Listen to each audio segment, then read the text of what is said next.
తొలిసారి మంత్రినైన నారా లోకేష్ రూల్స్ గీల్స్ నైజాంతా అంటున్నారు. సీఎం కొడుకుని కాబట్టి తనకు నచ్చినట్టు చేస్తానంటున్నారు.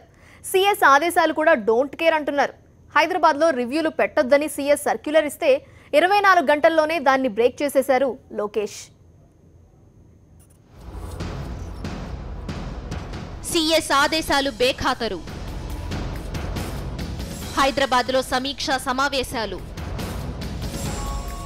సీఎం ఆఫీసులో చినబాబు సమీక్ష. హైదరాబాద్లో సమీక్షలొద్దని ఆదేశాలిచ్చిన సీఎస్. 24 గంటలు దాటకుండానే ఉల్లంఘించిన లోకేష్.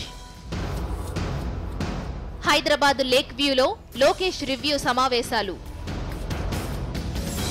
సీఎం ఆఫీసులో మంత్రి రివ్యూలపై విమర్శలు. నారా లోకేష్ తొలిసారి మంత్రయ్యారు. ఇంకా నేర్చుకునే దశలో ఉన్నారు.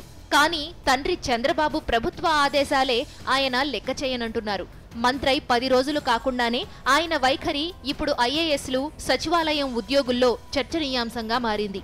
ఈ నెల 7న ఆంధ్రప్రదేశ్ ప్రభుత్వ ప్రధాన కార్యదర్శి దినేష్ కుమార్ అన్ని శాఖలకు ఓ సర్క్యులర్ జారీ చేశారు. ఇక మీదట ప్రభుత్వ సమీక్షలేవి హైదరాబాద్లో నిర్వహించరాదని, అన్నీ వెలగపూడిలోనే జరగాలన్నది సీఎస్ ఆదేశాల సారాంశం. అన్ని సదుపాయాలు ఇక్కడ ఉన్నాయని, పాలనంతా ఖచ్చితంగా అమరావతి నుంచే జరగాలని సీఎస్ సూచించారు. కొత్త మంత్రులు రావడంతో ఈ ఆదేశాలు జారీ చేశారు. కన్సల్టెంట్లు, సలహాదారులు, మంత్రులు, ఉన్నతాధికారులంతా వెలగపూడిలోనే సమీక్షలు జరపాలని సూచించారు.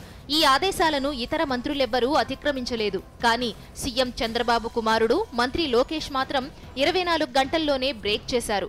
సీఎస్ ఆదేశాలతో తనకు సంబంధం ఏంటన్నట్టు హైదరాబాదులో సమీక్ష నిర్వహించారు.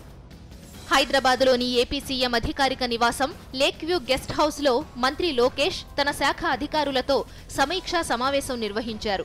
వాస్తవానికి అది సీఎం రివ్యూలు నిర్వహించే అధికారిక కార్యాలయం. అక్కడ లోకేష్ సమీక్షించడాన్ని ఐఏఎస్లు, ఉద్యోగులు తప్పుపడుతున్నారు. ఇప్పటికే లోకేష్ సచివాలయంలో వాహనాల పార్కింగ్ విషయంలో సూపర్ పవర్ను వాడుతున్నారు. డిప్యూటీ సీఎంలు, సీనియర్ మంత్రులకు ఎంట్రీ లేని చోట ఆయన వాహనాలు పార్క్ చేస్తున్నారు. ఇప్పుడు సమీక్షల విషయంలో ఇలా సీఎస్ ఆదేశాలు ఉల్లంఘించడం సర్వత్రా చర్చనీయాంశమైంది. ఎన్ సతీష్, ప్రిన్సిపల్ కరస్పాండెంట్, విజయవాడ.